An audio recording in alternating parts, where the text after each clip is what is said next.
My name is Amy McNaughton, and I am the youngest in a family of 5 girls. Because of the vast difference in ages between myself and my older siblings, I had the opportunity to watch them go through the challenges of everyday life being a young woman. So after years of watching my mother and my sisters go through life and everything that they had to deal with, I really got a good feel for what I wanted and what I didn't want my life to look like. Fast forward, here I am, married for over 29 years, have a 20-year-old daughter, and honestly, I have to say that I fell into some of those traditional ways of living. I was brought up and taught that you found a job, and if it was good paying and it had a good pension, then you stuck with it until you retired, no matter what. I didn't stay there because I was happy. I believe I stayed there because I was still trying to make my parents happy. So here I was, an adult woman, still trying to keep the peace and still trying to please mom and dad. Honestly, I used to believe that keeping everyone happy was more important than anything. However, I don't believe that anymore. Everything changed for me in the fall of 2000. My oldest sister had been diagnosed with ovarian cancer earlier in the year. Mid-November in the evening, and the phone rings. Sure enough, she was calling to give me an update. And what she told me was that the doctors didn't think she even had 3 months left to live.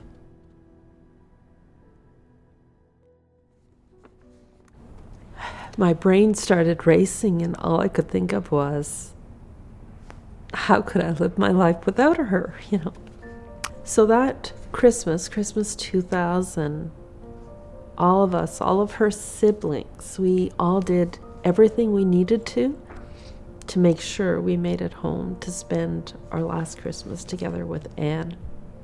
I remember a few days before she passed, she was in the hospital, and I had given her this, just a little book.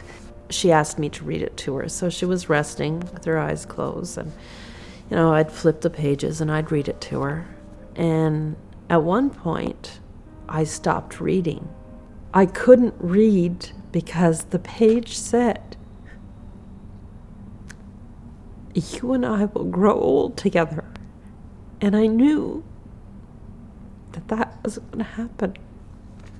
I watched her throughout all of this, and it was as though she was trying to be the brave one for us because it was hard on us. She didn't want to die Christmas Day. She didn't want to die in my parents' home. I watched my sister do everything she could to make things right for everyone else, right up to her last breath. After Anne passed over, I started to live my life differently. And it really wasn't about questioning my mortality. It was more about asking myself, am I happy? And when I reflect on Anne, she was still trying to make things right for everyone else, right up until her last breath. We need to ask ourselves, where does it end? Today, I'm the CEO, Chief Empowerment Officer at Capable Confident Women. And I help women to see themselves beyond their traditional family roles. My big vision for the future is to create a retreat center for women, free of distractions from everyday life, so they can have that opportunity to connect to themselves a lot faster than what they would normally.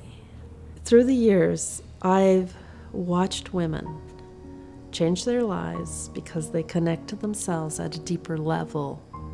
And I have to say that There is nothing like that experience, and it's something I will never grow tired of.